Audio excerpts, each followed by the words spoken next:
सूरज हो ना। बेटे क्या हुआ था? आपका नाम क्या है? मोहम्मद उमर खलील। हैं? मोहम्मद उमर खलील। अमर खलील। बेटे आप किधर जा रहे थे? गाँव। कौन से गांव? बोरे वाले गाँव। बूरे वाला गांव। आपके पापा खलील थे, आपकी मम्मा का क्या नाम है? नबीला। नबीला।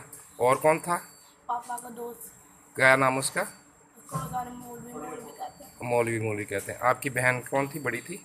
रिबा। रीबा। और आप जब इधर पहुंचे हो तो क्या हुआ?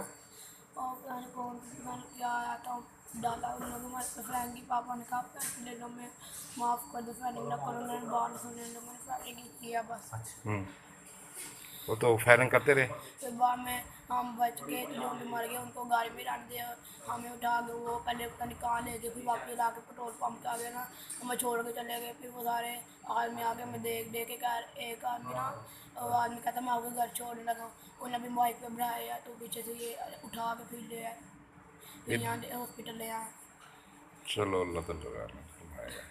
तो उधर कौन कौन मारा गया था? पापा मम्मा, मेरी बड़ी बहन और मेरे पापा के दोस्त। तो बुरे वाले क्या करने जा रहे थे? चाचू की शादी थी। कौन से चाचू की? चाचू रिजवान। रिजवान की। गांव का पता है बुरे वाला कौन सा गांव है? बस बस नाम ही आता, अंदर अंदर सा नहीं पता, अंदर सा। अच्छा। चलो ठीक।